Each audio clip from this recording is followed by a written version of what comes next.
Hi, I'm Dawn Damari, and this is another episode of Teaspoon of Healing. Today, I have a guest with me, Susan Farese. Susan is a public relations professional, a nurse, a veteran, an author, and an actor. Hi, Susan.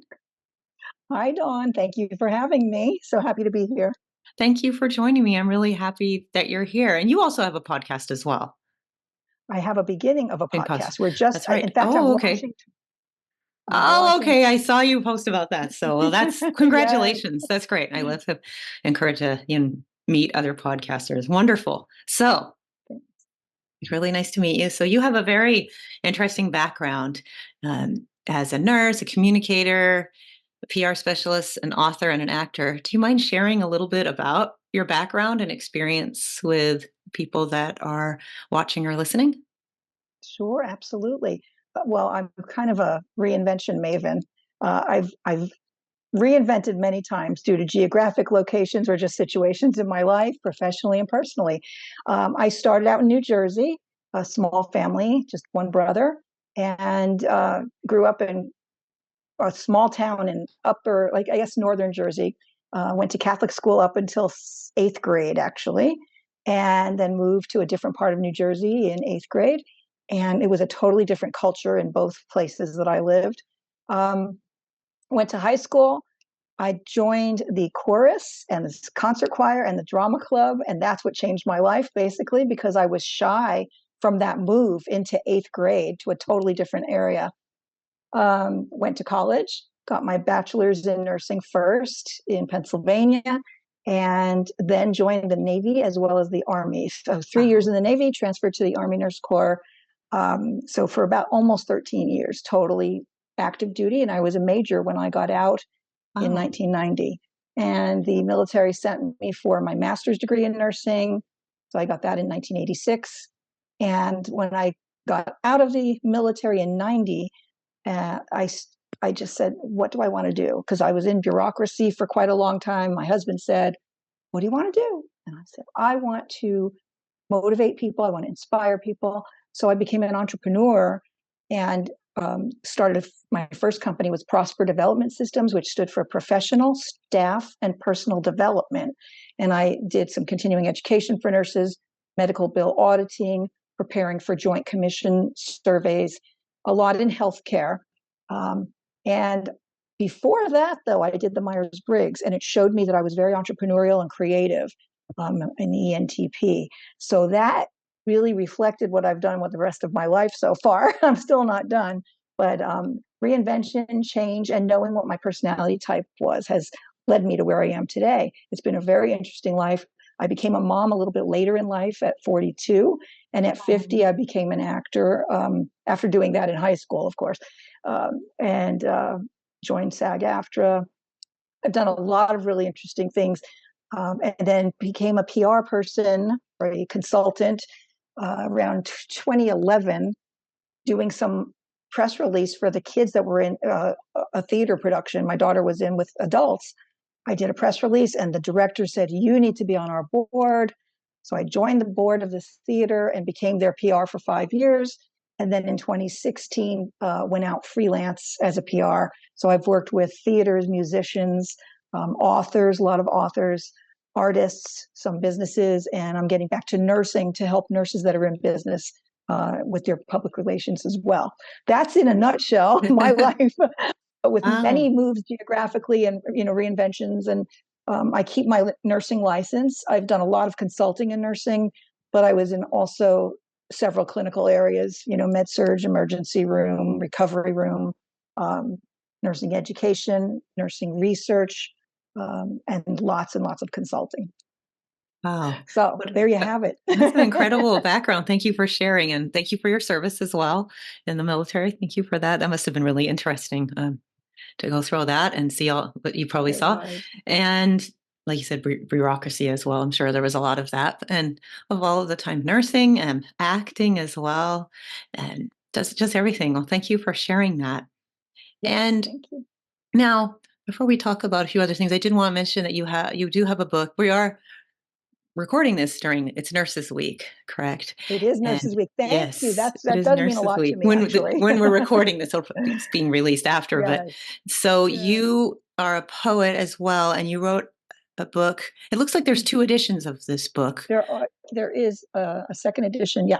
I don't know if you Okay, can see it in the Zoom. Let's see. okay. It's very challenging, Oh, but there it it's is. called, there it is, Poetic. kind of, Yeah, there it is. Poetic Poetic expressions, Expressions and in Nursing, Sharing the Caring. So that's I originally beautiful. wrote it. Thank you. I originally wrote it in 93, and then again, 2021 was the second edition because of COVID and Hmm. a lot of anxiety, depression that nurses were going under, even Oh, suicide attempts and suicides. And I thought, I want to give back to my nursing community by doing this book and showing that creative arts, and mine is poetry, it happens to be poetry, or one of mine, is very cathartic and therapeutic for people with, just struggling, stress management, that kind of thing. So it's been very, very, very much fun sharing the book, talking to different audiences, different events, excuse me, and such. And I also teach haiku workshops at the San Diego County Library System. So I've been doing that since 2018. So I teach the general public how to use haiku with my photography prompts. I'm a nature photographer. So it all comes together. They write, and we do a blog post, and they get published on my blog. And I'm now wanting to work with that and nursing, to use haiku with nurses to get their stories out, because nurses are full of stories within their hearts from all oh, the I patient bet. care. Oh, I Yeah. bet. And so I'll come back to nursing in a second. So when you Mhm. mentioned helping caregivers, well, this I also saw in your bio, helping caregivers, healthcare professionals, and just people who are struggling in general. Art and poetry are very healing. And so, and why is that in the work that you've done with that? How does it help Well, heal people? it helps you. Well, first of all, you need to become mindful if you're going to do any kind of creative art, thinking about it. But specifically with haiku, it is generally not too difficult to do. It centers you, it uses your senses to just capture a moment in time. It's succinct. There might be some juxtaposition or some aha moment when you're writing about or in a haiku. And like I said, I use my photography prompts from nature so that it stimulates people to start writing.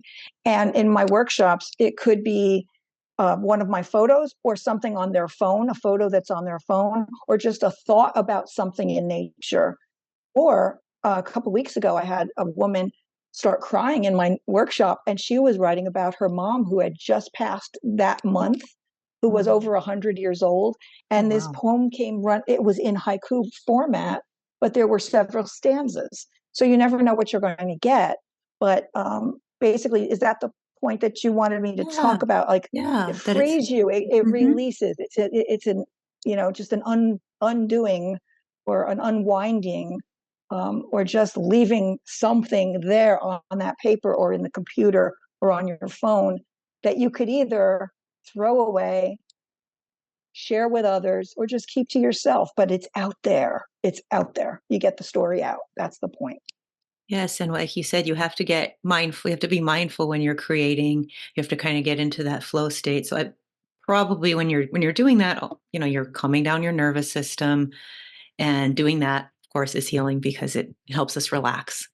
So I'm Right. assuming There's that been it's all just very relaxing for people. Yeah, it's relaxing. And there's been so much research of, visual art.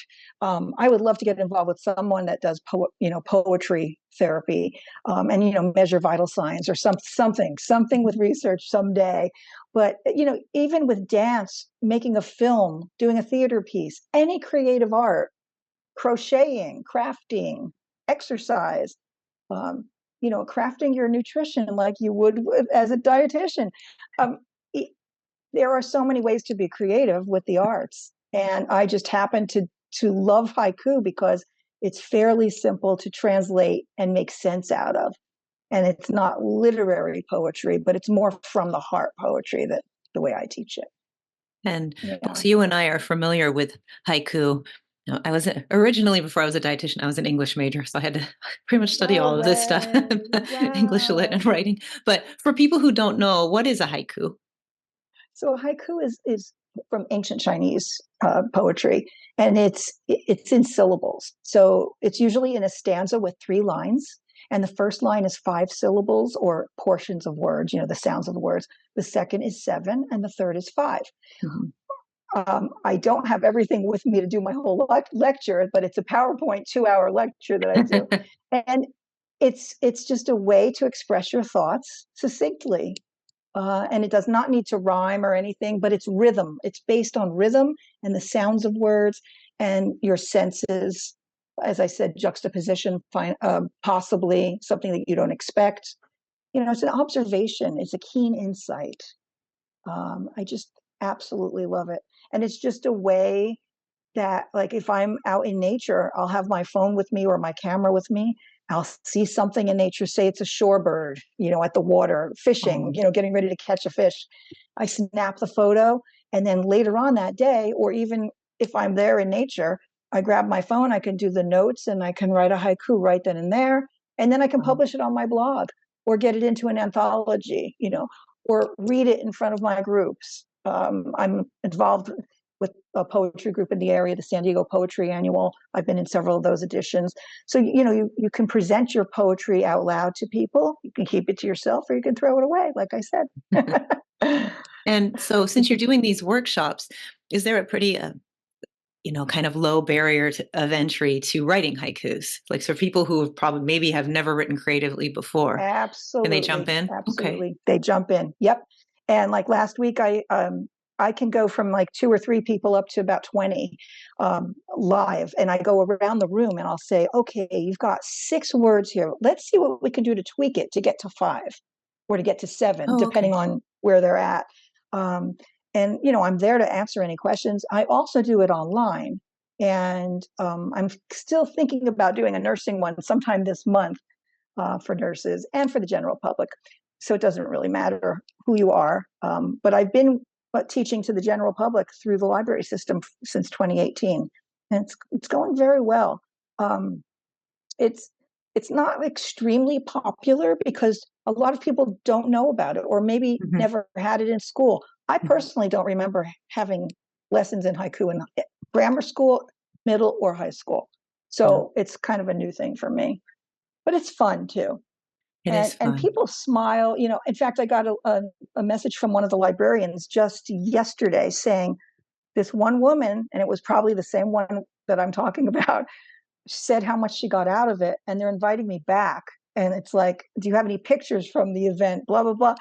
So the librarians, when they get it and they see the value in it and invite me back, that makes my heart warm, because here I am giving of myself, but when you get it back from an attendee and the librarian, it's it's fantastic because they get it. And that's all I want to do. I want to connect with people, and I know how stressful life has been these past few years, and it might continue to be. So it's Yeah. just one therapeutic avenue to get your word out. And it does Yeah. sound so therapeutic. And I loved how you mentioned that it's pretty easy for people. I mean, not, maybe not easy, but for people to learn how to do. And a lot of us didn't learn about this when we were younger. I do believe in my elementary school, they had a little bit about it. But I mean, I really didn't learn about different styles of poetry until college, just because I Right. majored in that. But for most people, it is brand new, but they're really fun. Now you're back to your book about nursing. So are they Mhm. mostly haikus in there in your poetic No, expressions? they're Oh, okay. not. They Okay. aren't. There are some, and then at the end of the second edition, I added about 7 haiku with some of my photography. Oh, But the okay. book, since most of it was from the '90s, I started writing accidentally in '91 after seeing the movie Awakenings. I grew up with a maternal grandmother who had early Alzheimer's, and nobody knew what it was back then. Mhm. And she passed away in 1971 at age 60. So she had it in her 50s. So in Gosh. 1991, when I saw that movie, a character reminded me of my grandma right before she passed away, where she was vegetative and mute, but she mumbled at me and knew me. Didn't know my parents anymore, but knew me and connected with me. And that made me cry in the movie theater.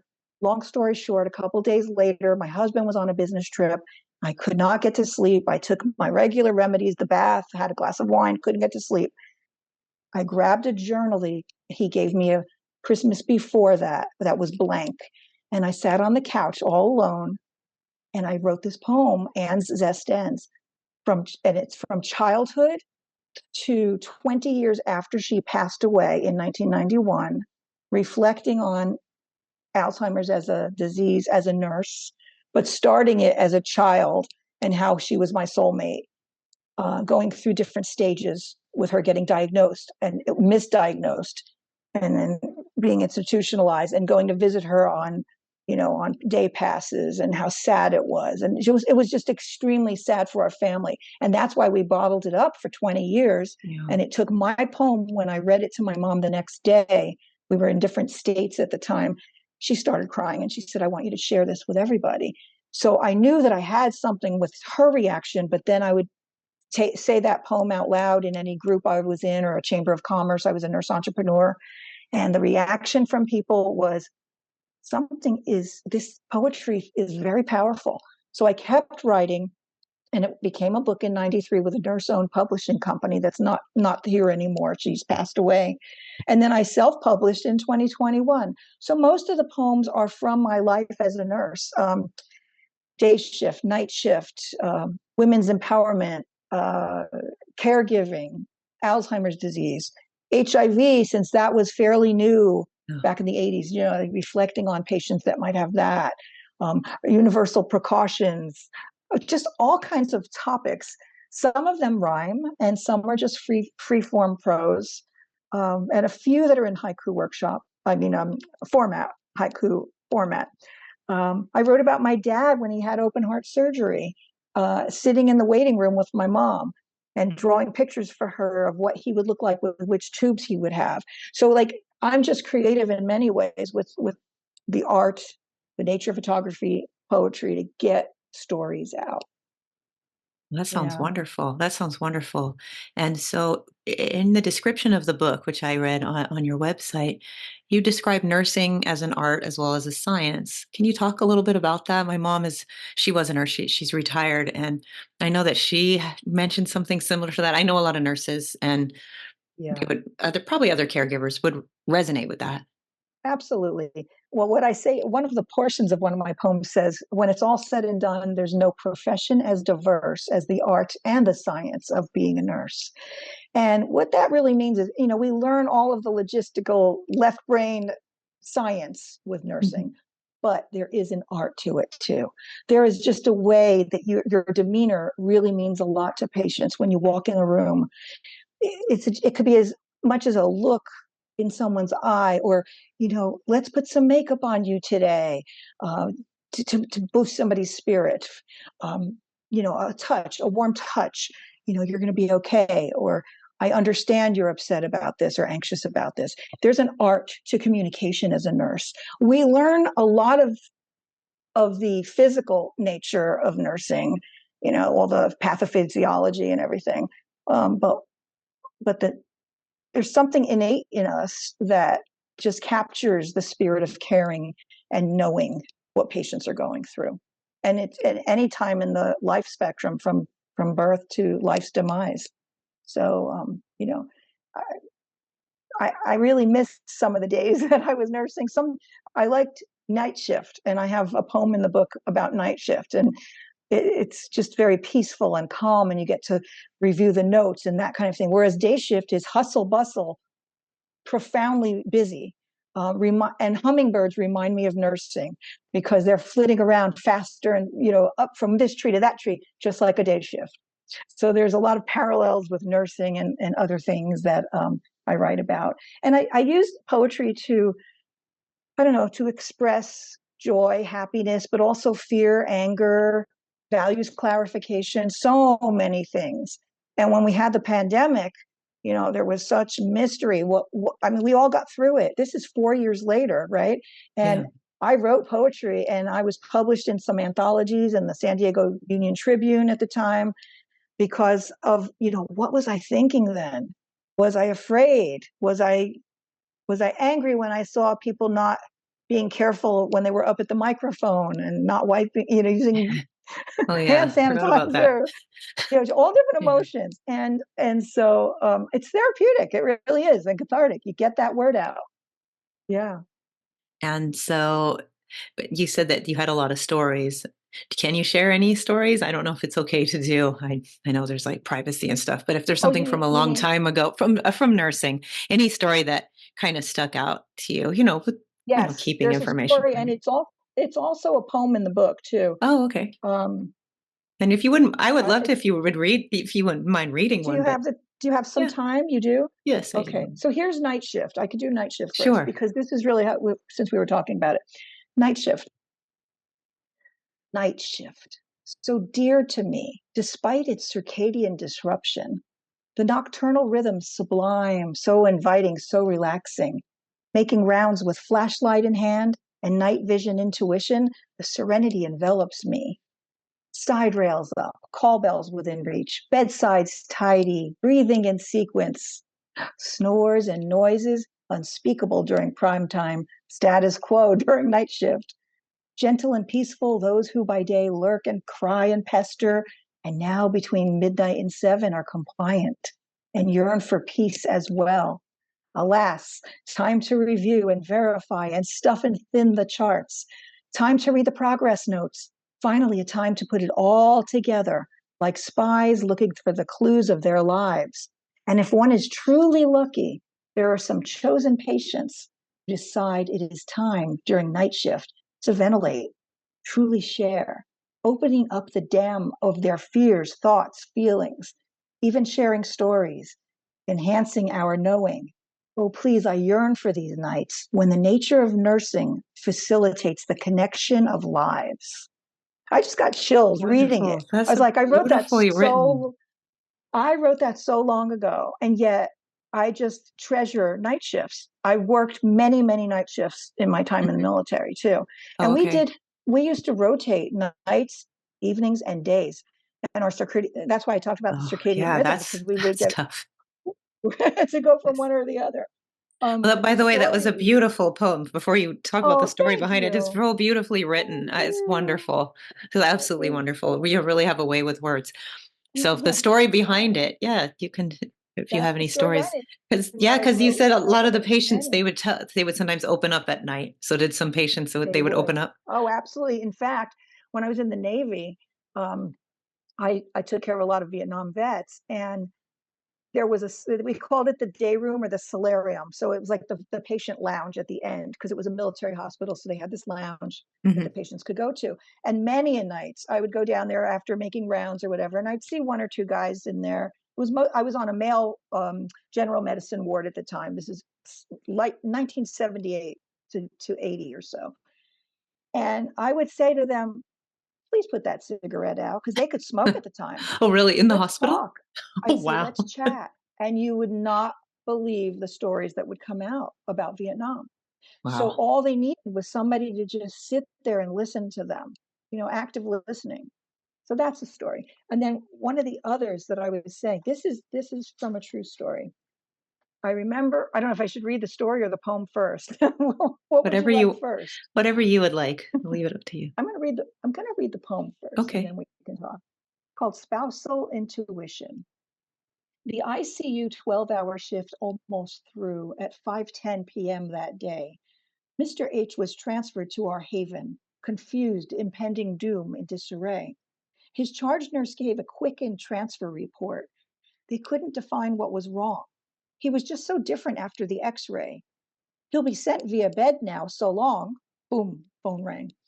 Within minutes 5, he and bed did arrive, then vitals, O2, IV, and leads. His life traveled downhill, shally resps, tachy pulse, low BP, O2 sat down indeed.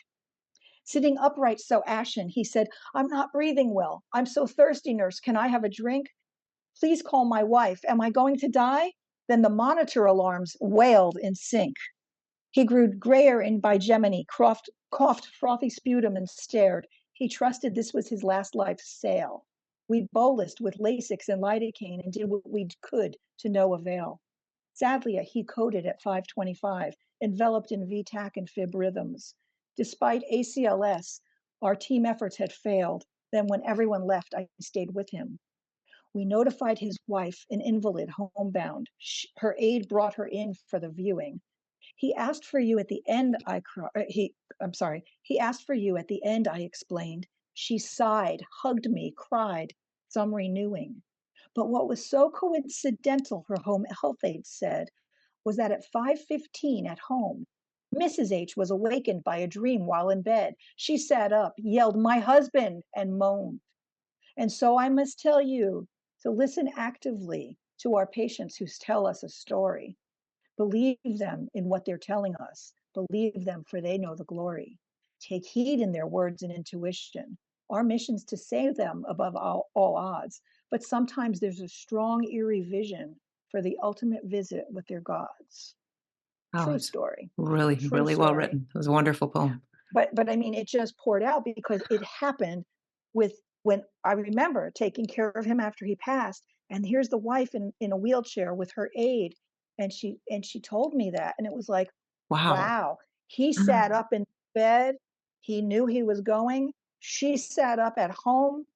They connected, even being Wow. away from each other at that time, husband and wife. True story. Wow. Chills. That is that's incredible. Wow, wow, Profound. and that was really, really It's nicely profound. written. It And is. and I think and one of the things I do value is my intuition. And nurses have keen intuition most of the time. We can sense something going on. We can sense that somebody's going to crash.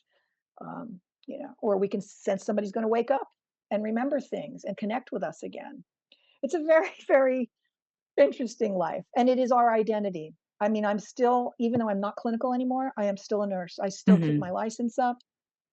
I'm active in the community somewhat, and I stay on LinkedIn, and I communicate with nurses. And uh, I'm trying to get the haiku workshop to nurses for their wellness programs that they have. I've done one in San Francisco last year. So it's a slow process because they have to be ready and open, the institutions or organizations, but Right. I'm ready to deliver as they are open. Oh, Yeah, wow.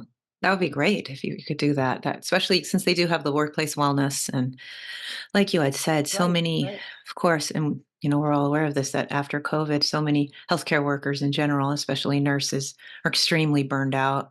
And Oh, like you said, at the absolutely. time, depressed, sadly, sometimes Hmm. suicidal. And Absolutely. this could really Absolutely. help them. And this is also probably really therapeutic for caregivers in general, say if there's somebody that's caring for a sick relative as well. The Absolutely. poetry. And did you think maybe reading poetry as well could be therapeutic? Absolutely. Sure. I mean, it's whatever you connect with. Some people want to listen. That's why I did my book as a as an audiobook as well as an ebook as a paperback.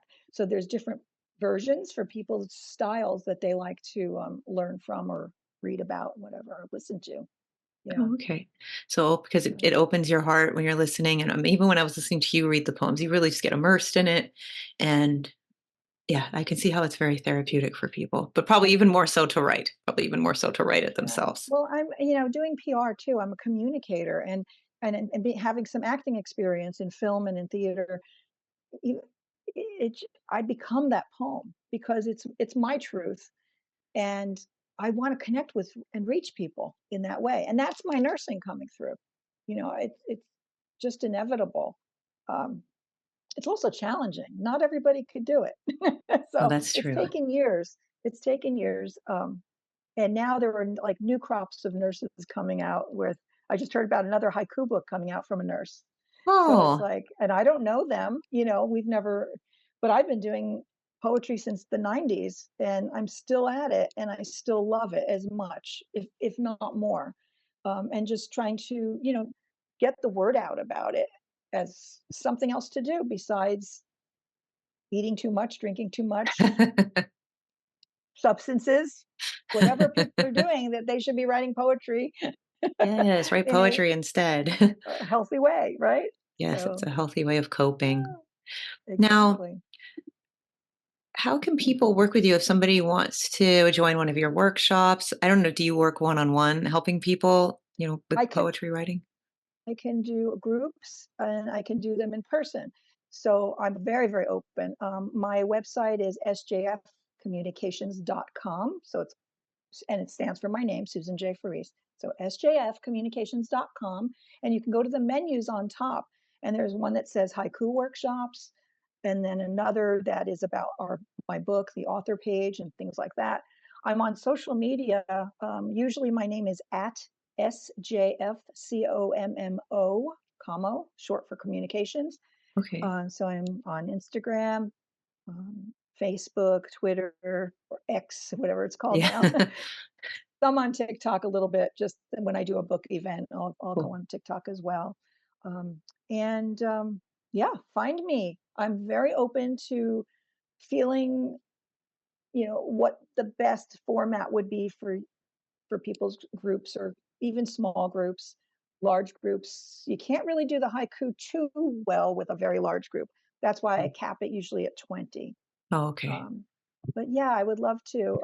And yeah, please feel free to get the word out through your podcast and Oh, I am for um, sure. tell your mom to Yes. contact me. I'd Oh, love to hear yes. some of her. Oh, I mean, yes. in nursing too, we have so many different specialties, Hmm. and I've worked in many, many adult specialties, um, just not pediatrics, not Hmm. psychiatry, and Oh, not yes. OBGYN, Oh, but a okay. lot of adults. So I believe she did yeah, adults mainly, and she was a visiting nurse for a while, which I know she really liked. I know home she health. really liked that. Yeah, Yes, home health. I have a poem in here, ode to the home health nurse, also.